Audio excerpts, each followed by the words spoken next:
Hey, Shalom Akim, Yabashim Yashar Barakatham, Bashir Makar Kwadash, Shalom Akim. I want to give all praise unto Yabashim Yashai, Bashir Makar Kwadash for his truth, knowledge, and wisdom. I'm trying to get this situated, Akim, Salakia. But hey, we gonna rock it out regardless, man.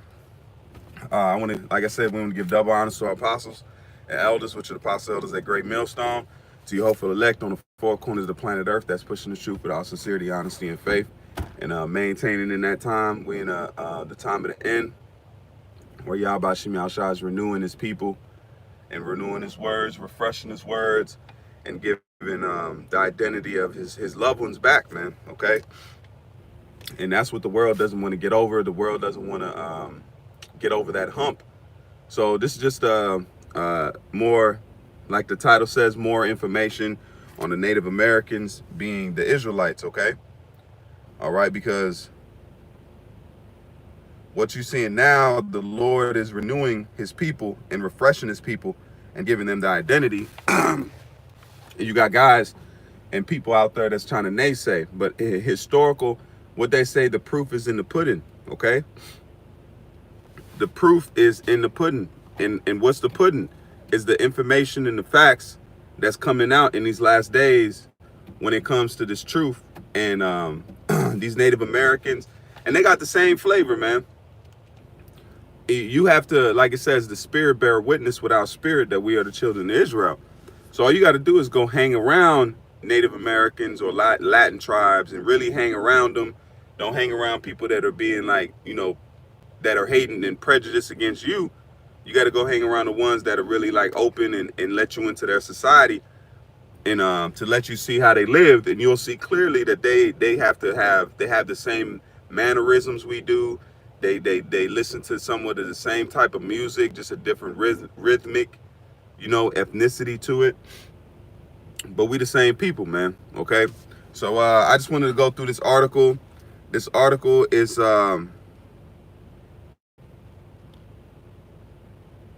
the article is called it's Native Americans. It's more proof, but I'm just gonna read. If you can see here, I'm just gonna read on that.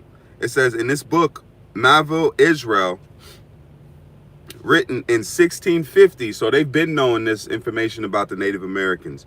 The scholar Mashi Ben Israel suggested that a brand of South and Central American Indians were a remnant of the Jews sent to exile by King Assyria. That's Shalmaneser in Hosea, King Hosea. Okay, when Shalmaneser captured the northern tribe in the conflict, okay, the Israelites went into Assyrian. The northern tribe went into the Assyrian captivity, and we went into the Babylonian captivity. That's when we've been split with the time of Jeroboam and Rehoboam, but now. During that time, the tribes split and went off into the Assyrian captivity, and then we went into the Babylonian, and then after the Assyrian captivity, they went over to the New World. They had a migration, okay? You could have had a couple bands of Israelites going at a time, a few hundred, for you had just like people do today. You send out a search party. The search party scouts it out, make sure it's okay, and then they send for the others, man, okay? So that's the same thing you had back then. You had a migration of the northern tribe after the Syrian captivity that fled into the Americas, okay? It was a migration. It wasn't like all of them at one time. It was a migration process. It could have took 4 years, 5 years, 10 years, but it took a period of time for them to come over to the Americas, okay? Let's keep going. And it says, by King Assyria, and from the lost tribes, the theory did not again populate among the rabbis of his time, because these Jews don't want to accept the truth, because they're going to say that they came over here and killed the Israelites and took Israelite land, sold Israelites in slavery.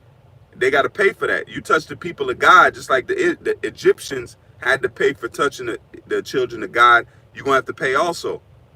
And it says, The nation was revived with James Adair, an Irish trader who lived among the Indians for over 40 years, wrote in his book, The History of the American Indians, published in 1775, from the most accurate observation I could make is the long time I traded among the Indians of America. I was forced. He said I was forced. It wasn't something that he was like, oh, he was trying to negate it. But he said, man, wait a minute. Just like somebody's like, wait a minute, man.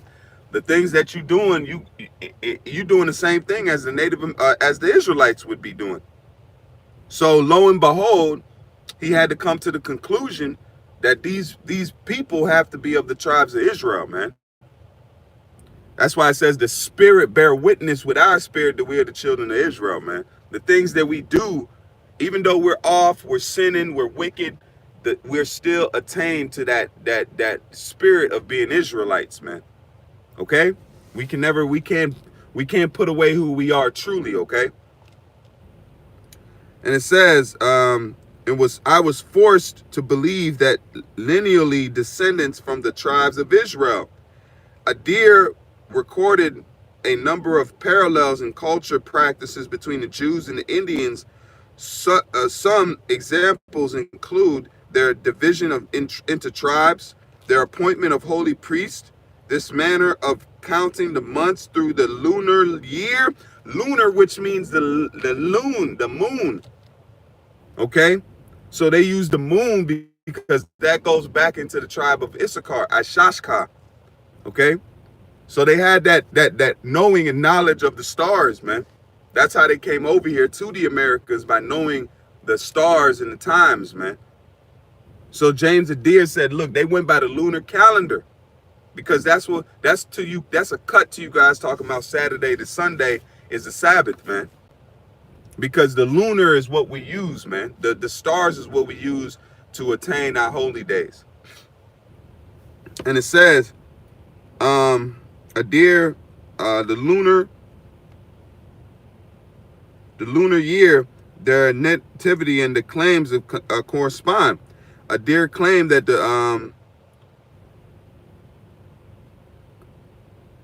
Adair claimed the Jews and Indians had similar languages and dialects, the both languages lacking preposition and formed of prefixes and suffixes. Adair also provided examples of Native Americans' words that are supposedly similar to Hebrew words. An example, he referred to the word for man in the Indian language as ash or ashir.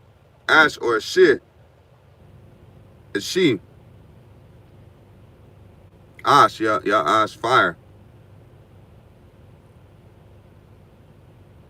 Or Ak. And it says, it influences individuals such as William Penn embraces the idea, but others include Thomas Jefferson, were more than skeptical. In a letter penned to John Adams and about Adair's beliefs, he wrote, he adopts all falsehoods which favor his theory. So they've been trying to hide this, like I said, since back then, okay? Because they know in they spirit that we are the children of Israel, okay? And what's coming out is the truth, man, okay? Is the truth. Let's get into these scriptures. This is Isaiah 40 and verse 31. It's Isaiah 40 and verse 31. It says, but they that wait upon the Lord shall renew their strength. They shall mount up on wings of an eagle. They shall run and not be weary, and they shall walk and not faint. Because we're in the time of renewing our strength, man. And what's the main part of your strength is your identity. If he says, if you don't know where you've been, you don't know where you're going to go. So your identity is a strength that these Edomites and these other nations are trying to take upon themselves, okay? Your strength is your nationality and knowing who you are as a person. So us getting our strength back is a power move, man, okay? And it says, and shall run and not be weary, and shall walk and not faint, because we're walking after the truth of Yahweh Shem Yahushua to the best of our abilities, man. Okay, and we're pushing towards that goal of being of the hopeful elect. All right, let's get this. This is 1 Corinthians.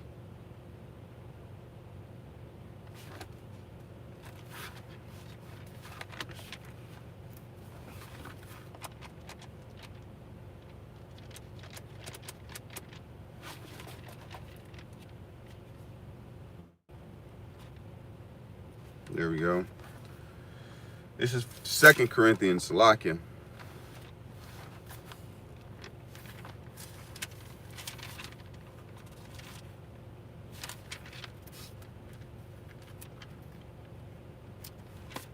It's the 2 Corinthians 4 and 1. 2 Corinthians 4 and verse 1. It says, therefore, seeing we have this ministry, as we have received mercy, we faint not. And we receive mercy. So that's why we're going hard in this truth, because we've received mercy, and we can't faint. We can't be weary in this time, man. Okay? We've been given the opportunity to know who we are, to come back to our identity. Now is the time for us to flourish in the spirit, man. Okay? And it says, but have renounced the hidden things, and dishonoreth not, walking in craftiness, nor handling the word of Yahweh deceitfully, but by manifestations of the truth, condemning ourselves to every man's consent in the sight of the Most High. So we're coming and telling all the lies and the falsehoods in this world, and we're coming to the understanding, Yahweh Shem Yahshai, that what? We are the people, and we're the ones that's set to be what? The rulers of the world to come. Okay? We're not meant to be Negroes on the back burner and meant to be put down to the wayside. That we're the ones that's set to be what? To have that deliverance and that salvation. Okay? Through Yahweh Shem Yahshai. That's it. It says, but if our gospel be hid, it is hid to them that are lost. So the ones that can't believe that the Israelites are who they are and the people are who they are, they're the ones that are meant to be lost, man. They're not meant to receive this great and beautiful knowledge, man. All right? It's not meant for them. That's why we do the things that we do, because they're not meant to see what we see.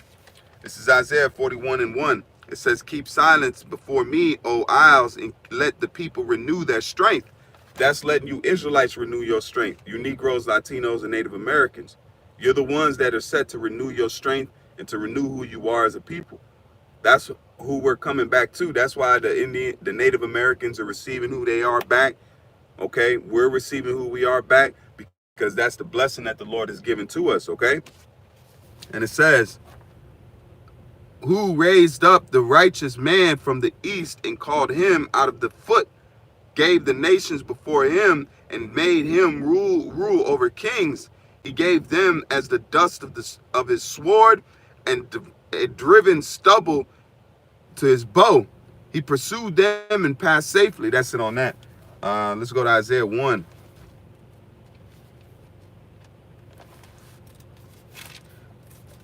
This is Isaiah 1 and 18. And it says, come now and let us reason together, saith the Lord. Though your sin be as scarlet, as pure, man. Though your sins be pure, it says, it is dark. Scarlet is like a red color, man. And it says, though your sins be as scarlet, they shall be as white as snow. Though they be red like crimson, they shall be as wool. So we're gonna be fully purified. We're gonna be made perfect, man. We're not gonna worry about here and there, or we're not doing this, we're not doing that, because Yahweh Shem Yahshai is gonna make us perfect. And that's what he's doing now by giving us identity, because we're in that process now. We're in the beginning stages of being perfect. This is Isaiah 11 and 11. And it says,